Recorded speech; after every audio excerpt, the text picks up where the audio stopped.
Spain, home to expensive acorn-eating pigs, competitive football, and Europeans who are way too obsessed with appetizers. A land packed with stunning nature, ranging from majestic mountains to thrilling beaches. Along the Mediterranean, you'll find a city with cutting-edge urban design that truly makes it a perfect tourist hotspot. With its beautiful towering churches, bustling avenues, and idyllic coast, it's no wonder why Barcelona is one of the most popular destinations in the world. Jacob here. Welcome to Destinations Explained, a fun series I do that dives into destinations from around the world. If you haven't already, subscribe to the channel and comment down below any places I missed.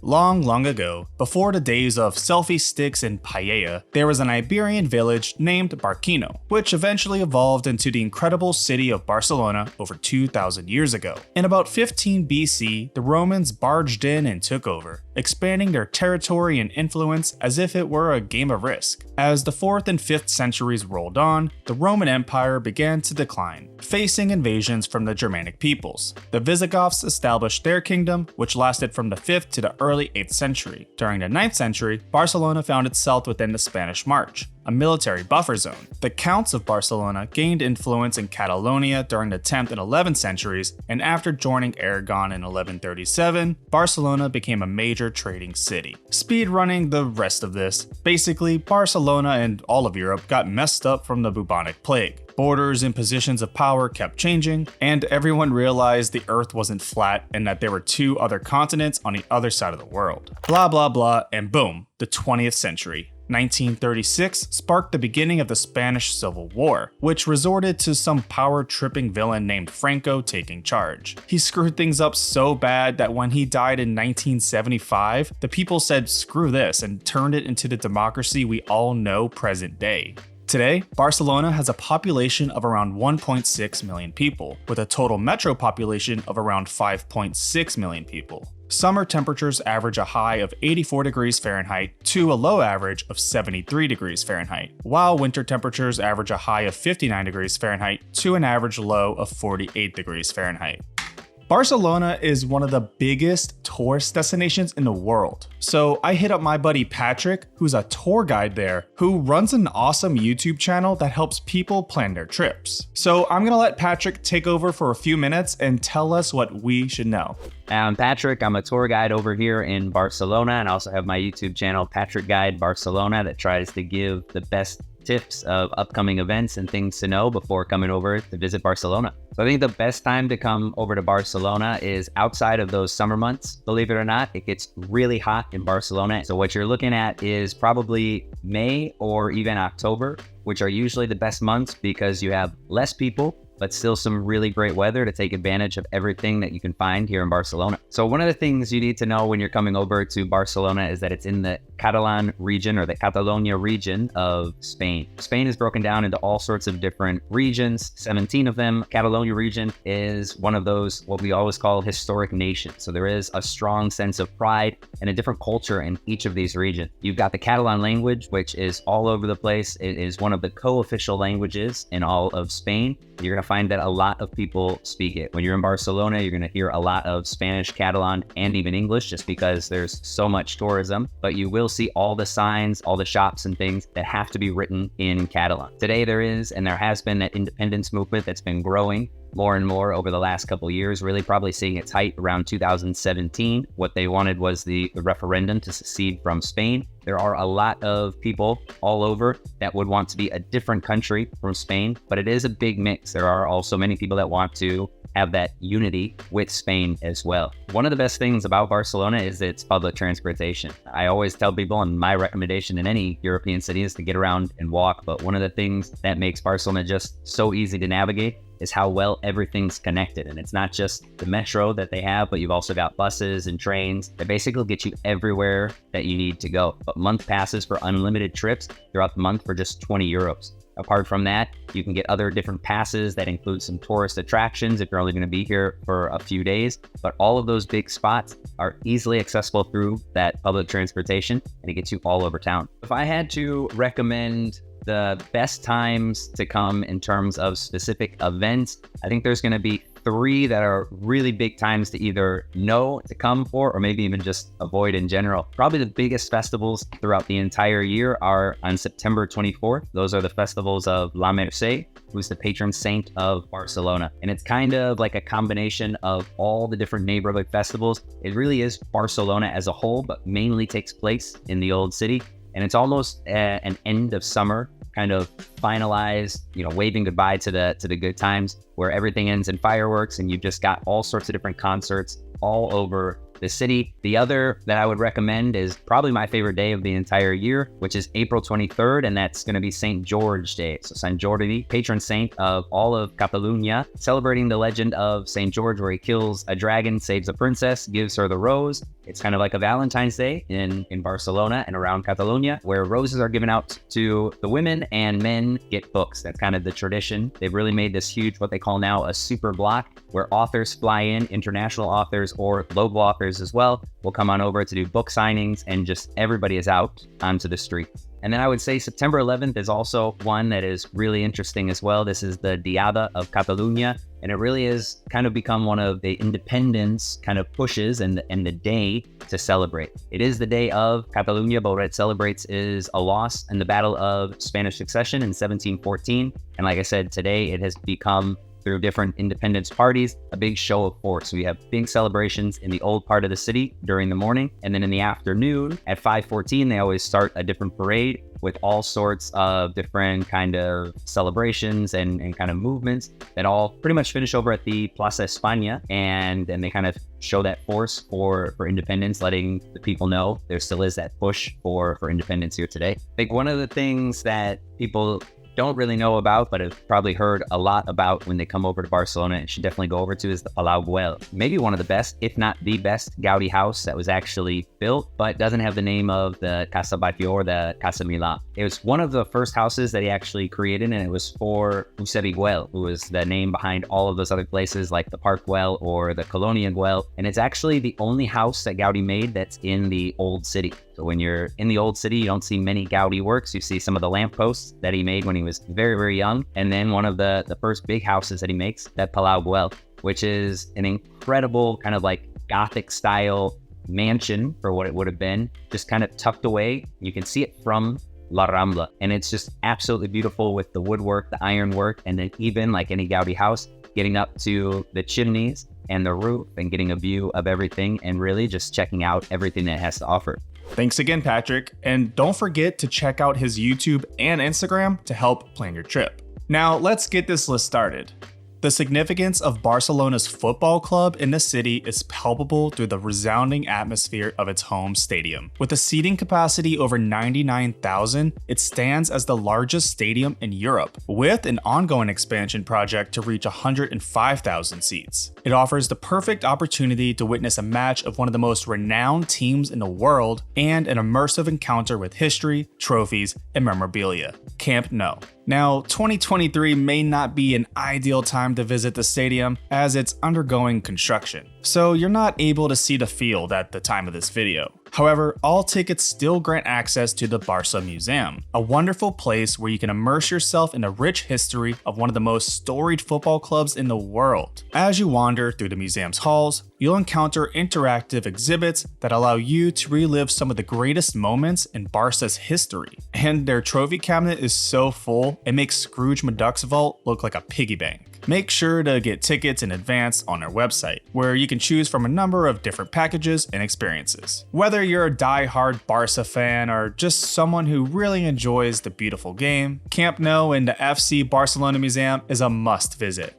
It's practically illegal to go to Barcelona and not visit this next spot. We have a monumental Roman Catholic church designed by the legendary architect Antoni Gaudi. Construction work on this jaw-dropping masterpiece started way back in 1882, and believe it or not, it's still not finished. La Sagrada Familia. In 1926, when he passed away, only a fraction of the project had been finished, and Gaudi's body was laid to rest in the crypt of the church. Despite setbacks caused by civil war and the destruction of Gaudi's original plans by anarchists, there's actually a glimmer of hope that within the next decade, the long-awaited completion of the church may become a reality. When visiting, the second you step inside, you would never guess that the structure has been under construction for over a century. It's a fantastic fusion of modern and classical art, free from your typical boring church aesthetic that's not worth seeing. Instead, you'll be captivated by the genius architecture and philosophy behind it. There's a La Sagrada app that must be installed on your phone to purchase the tickets, which will be used as an audio guide during your visit. There's a whole 45-minute audio guide or a shorter 25-minute option. These guides provide all the astonishing context you need to truly appreciate this masterpiece. For decades following its creation in the mid-19th century, this next spot was Barcelona's only green space. Today, this stunning urban oasis in the heart of the city invites you to relax, picnic, go for long walks, and is home to several attractions. Citadel Park.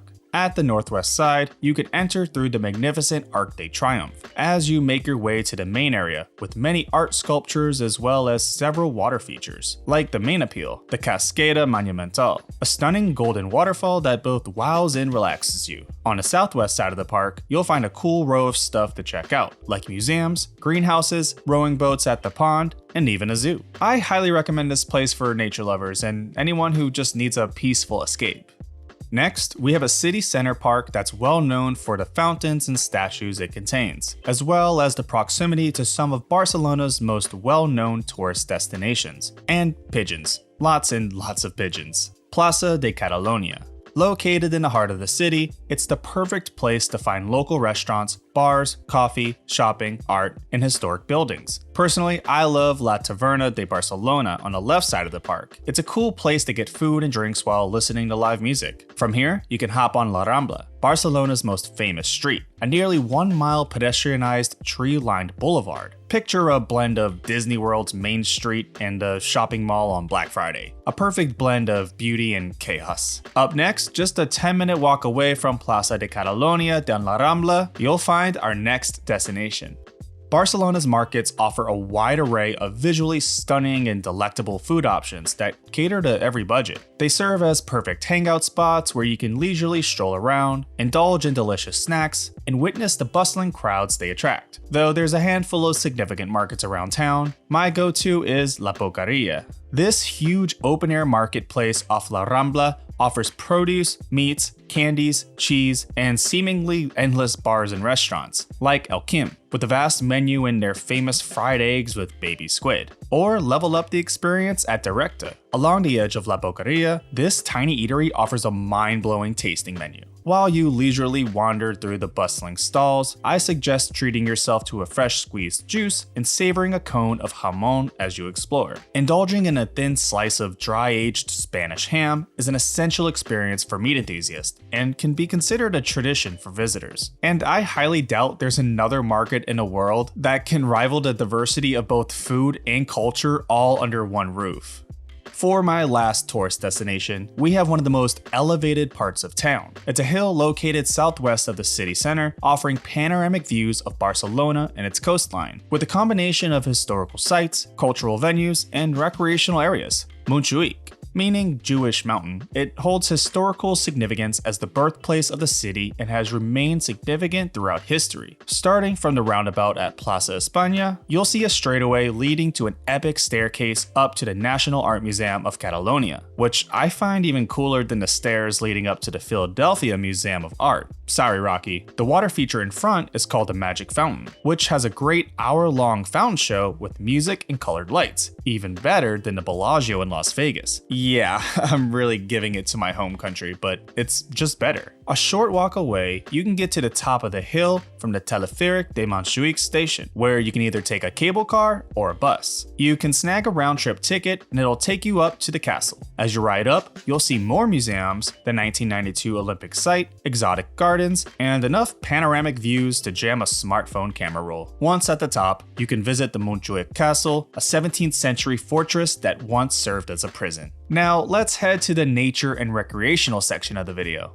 You could start your outdoorsy day by grabbing an Eggs Benedict from the soon-to-be-mentioned Ugot Bruncherie, or you can make a smarter choice with today's sponsor, Magic Spoon, a healthy cereal that tastes too good to be true. If you're like me, you check a second bag just to bring the world's best sugar-free cereal. I start my day off right with a bowl. The frosted flavor's my favorite. I may even just bring it with me to go on my adventure. No, Jacob, not like that. That's better. Click the link below to grab a variety pack and try it today. And be sure to use the promo code VENTURE at checkout to get $5 off any offer. Or go to magicspoon.com/venture. And Magic Spoon is so confident in their product, it's backed with a 100% happiness guarantee. So if you don't like it for any reason, they'll refund your money, no questions asked. Click the link below and use the code VENTURE for $5 off, or go to magicspoon.com/venture to save $5 today. Now, back to the video. Let's start this section of the video with an astonishing city park. This place is like a Salvador Dali painting collided with a Dr. Seuss book. Designed by Gaudi, this psychedelic playground draws so much attention, you'll need to pay just to get in. I know, paying for a park is almost criminal, but it's worth seeing. At Parc Güell. Once you step past the entrance, there's a friendly lizard dragon with a big grin lounging right in the middle of the staircase that splits into two. Follow those stairs and you'll find yourself in the heart of the attraction, a grand open space held up by 86 columns. The ceiling above is covered in beautiful mosaic art, and the roof itself turns into a massive terrace where you can soak in the city view. Book online in advance and arrive promptly for your designed spot, cause timing is non-negotiable. From here, if you want to see more and get a bit of a workout, you can hike to Parc del Laberint, as well as Mollberg Bridge, connecting the two parks. If you want, you can find a route up to Turó de la Rovira, a hill overlooking Barcelona with the remains of an anti-aircraft battery that helped to defend the city from air attacks during the Civil War, and then eventually make your way to the heavily wooded Parc del Laberint. Overall, the trail loops around 4 miles and has about 700 feet in elevation gain. As always, check the description down below for helpful links and other information.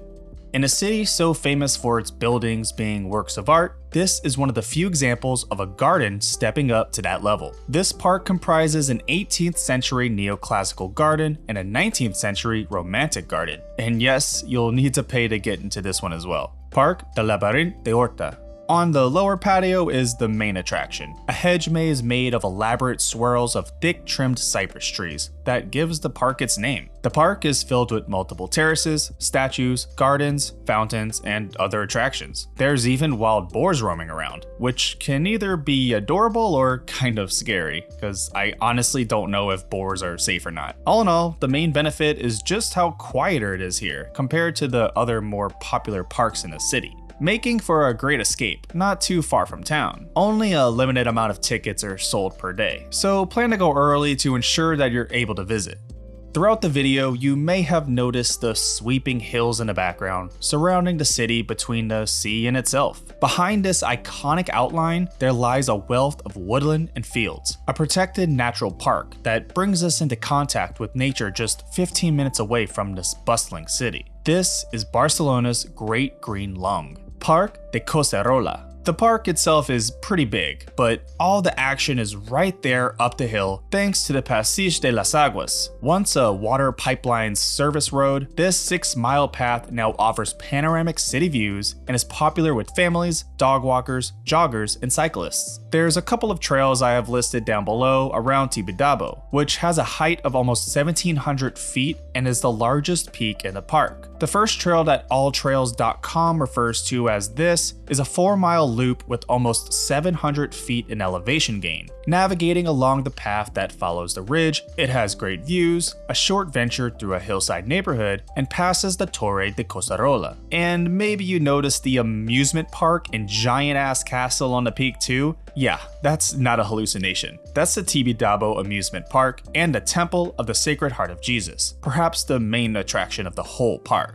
If you don't want to take a bus or cable car to get there, you can take another trail that alltrails.com refers to as the Mount Tibidabo Trail, another 4-mile loop with almost 900 feet in elevation gain, but you only need to do half of that to get to the top. With almost 20,000 acres to explore, this park is an ideal weekend escape for hiking, small town visits, dining, and even winery adventures. Barcelona's Mediterranean climate and beaches make it a year-round destination, with beachgoers flocking to the warmest and busiest months, especially summer. If you're looking to venture beyond the popular La Barceloneta beaches and discover a more unique spot, I recommend exploring a beautiful seaside resort village located about 40 minutes south along the coast, the town of Sitges. The beaches in Barcelona are certainly worth a visit, but why settle for a fake beach when you can hop on a train to the beautiful Sitges? Yeah, you heard me. Before the 1992 Olympics, the beaches were nowhere near the quality today. The expansive sandy coastline we enjoy now were meticulously created by importing sand from Egypt. However, today, you'll find both towns bustling with activity and people on the shore, or enjoying roadside cuisines to eat just in view of the beach. While great for swimming, Sitges also boasts a variety of beaches suitable for different recreational activities, like kayaking and stand-up paddleboarding at the Nootka Kayak and Sup, and surf lessons at the Sitges Surf Club. In addition to its vibrant and less crowded seaside atmosphere, Sitges is renowned for its lively nightlife. After a relaxing day at the beach, the town offers an exciting evening experience, with a popular nightlife scene that guarantees a fun night out. Taking less than an hour, the train from Barcelona to Sitges is a quick, budget-friendly option.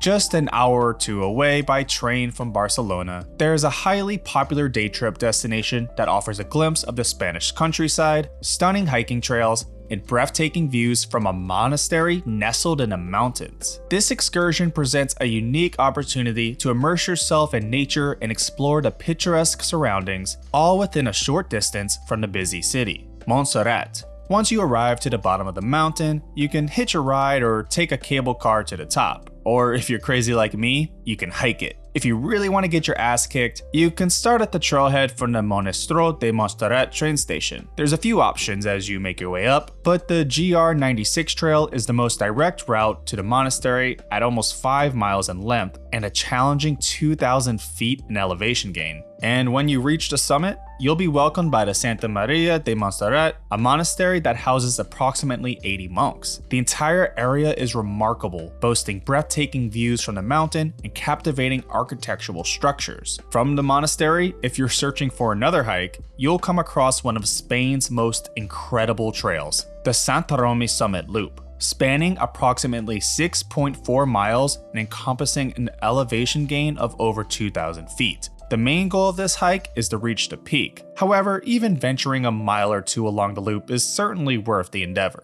And always be on the lookout for package deals for easier and more affordable options. Huge tourist cities like Barcelona typically have packages like this online.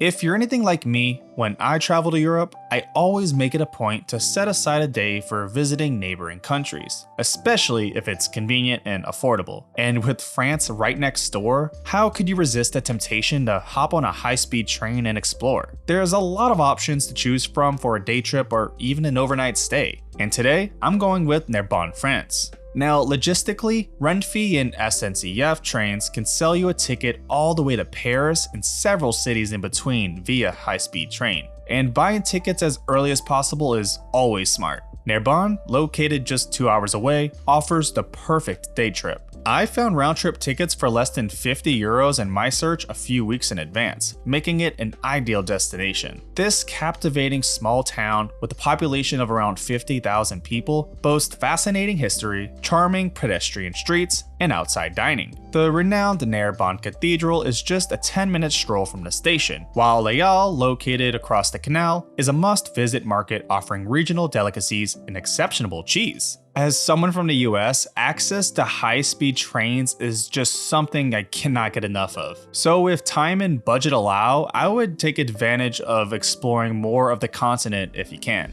When it's time to grab a bite, Barcelona boasts an array of casual and delightful dining options. From charming tapas bars to cozy paella joints, the city is brimming with choices that cater to every palate. But let's not get carried away. I keep my suggestions diverse and full of surprises. That's why we're starting with this Italian restaurant, BelleBuòn. BelleBuòn is a Neapolitan expression that represents surprise or something unexpected, just like this suggestion. The chef's recommendations truly shine on the menu, such as the lasagna pugliese, a delectable dish crafted with fresh pasta, veal, pork meat, mushrooms, mozzarella, and Parmesan cheese. Or the tagliatelle with porcini mushrooms, Parmesan cream, and fresh black truffle. Complete your meal with the timeless delight of tiramisu for dessert, accompanied by a classic Italian Aperol spritz or a regional wine. With its affordable prices, BelleBuòn offers an amazing dining experience that appeals to both tourists and locals alike.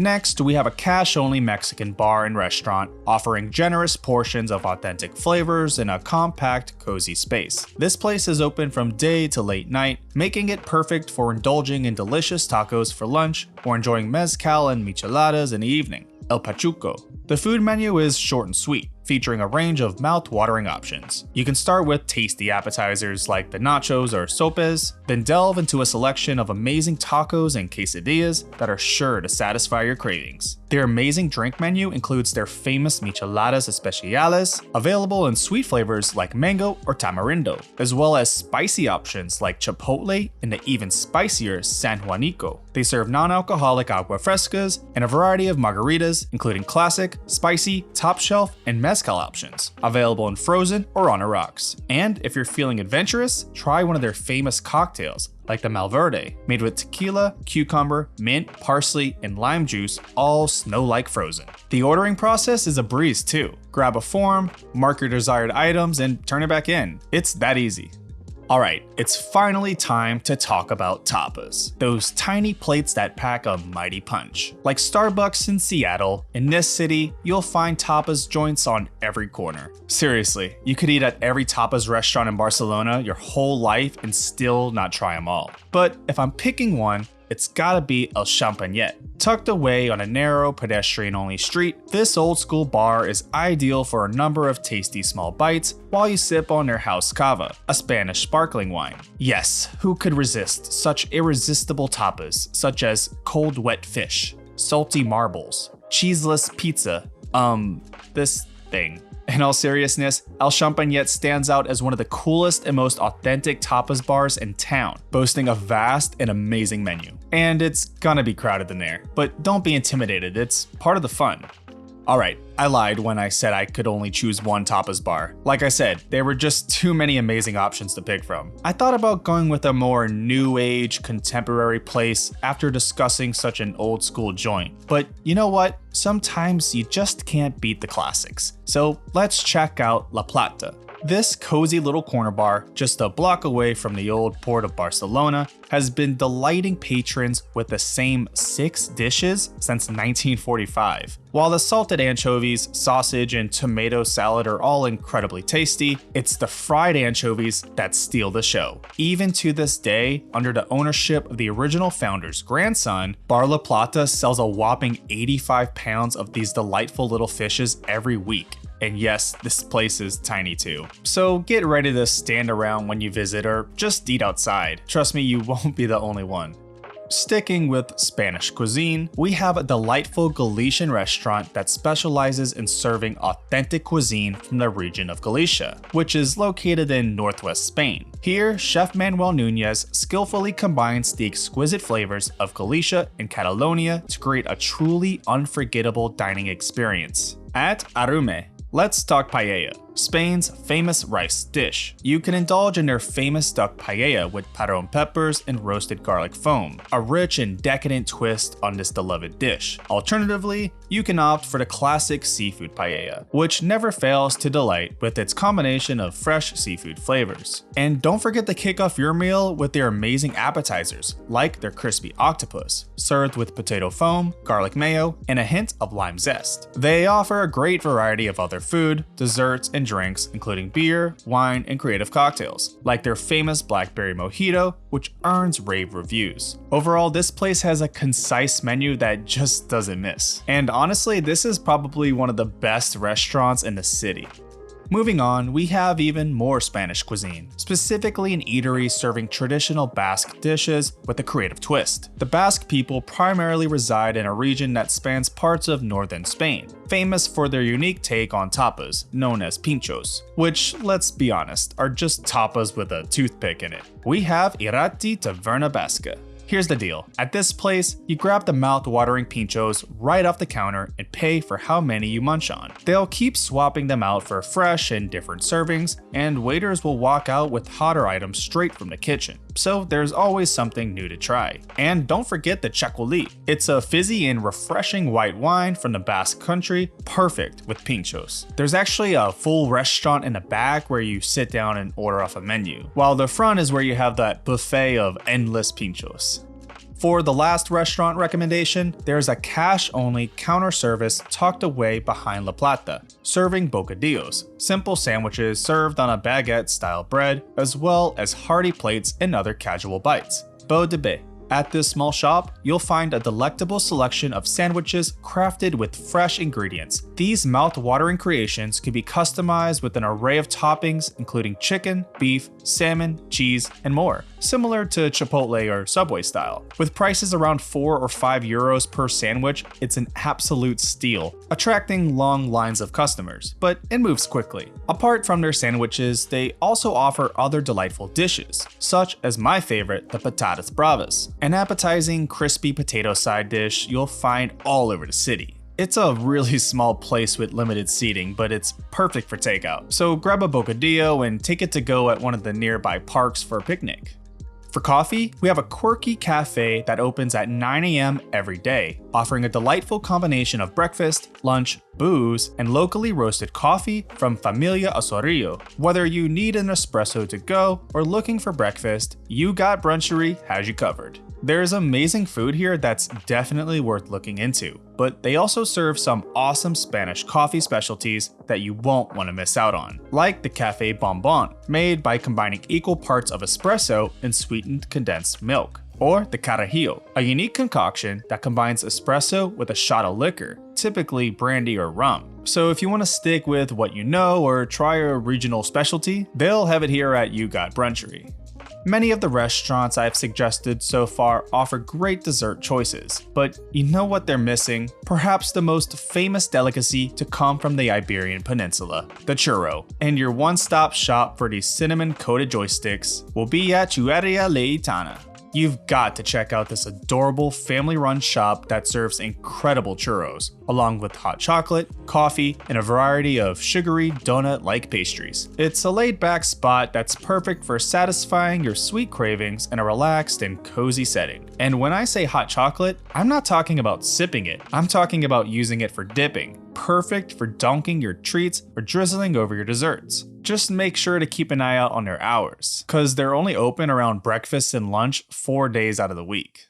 The bar scene and nightlife in Barcelona sure is vast. Pretty much every eatery in town offers booze. Hell, even the coffee suggestion I just had has a full bar menu. However, why not kick off this section at this lavish spot where you can enjoy a cafe, sip on delightful cocktails, and indulge in live performances? Ocaña. Taking its name from Jose Perez Ocaña, a prolific performer, painter, and LGBTQ activist, Ocaña embraces his spirit and conveys his message through this establishment. This venue is actually divided into 4 spots: a cafe where you can eat all day long, a top quality restaurant, and 2 different areas at night: the club with live music and burlesque shows, and the Apoteca, a creative cocktail bar. The club is a spacious lounge with sofas, carpets, and soft lighting in which to linger over a drink, listen to live music, chat, or dance. While the Apoteca, which means pharmacy in German, is a stunning space serving amazing mixed drinks with events as well. Don't forget to check out their Instagram or Facebook for live show updates and other specials. Next, we have the epitome of a grungy skater bar, with skateboard chairs, 90s music posters as wallpaper, and cheap drinks. They actually have 2 locations, but the larger one on Carreteres has an actual skate ramp inside the bar, at Nevermind. you'll find that nearly everything here is crafted from skate equipment, giving it an authentic skater vibe. It's got that beloved dive bar atmosphere with live music and a bustling happy hour. Plus, there's a foosball table and arcade games for some added fun. Don't be surprised to see folks relaxing with a beer in hand, perched on top of the quarter pipes, just chilling out. This place is super cool. I haven't even seen something like this back in the US, so someone should definitely open up something like that here.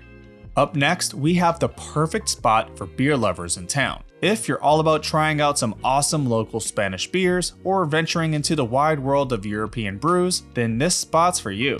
And hey, if you're still feeling peckish, their food is absolutely to die for. Trust me, you won't want to miss it. BierCaB. They've got a whopping 30 taps with a rotating selection of draft beers, neatly categorized on TVs by styles. And if that's not enough, their international bottle list is seriously impressive, with amazing beers from all around the world. They've got a full kitchen serving up tasty tapas, sandwiches, burgers, cheese plates, and yes, that sweet, sweet jamon. At the time of this video, they have a wide variety of brews on tap from Spain, as well as beers from Norway, Switzerland, the UK, Latvia, Italy, France, Germany, and Sweden. Truly a diverse selection. The taps are always changing, and their website lists all 30 that are currently on tap, along with notes indicating the most recently added ones too.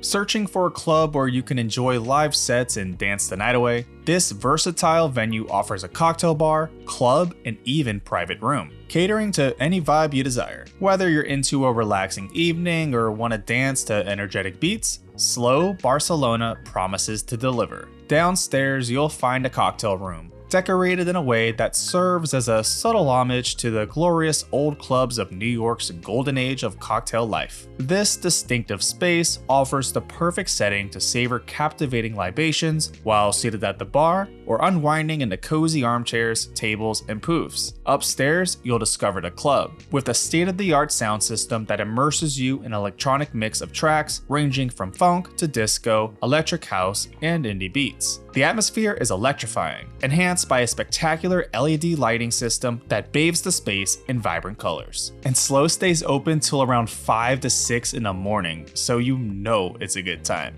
if you're young.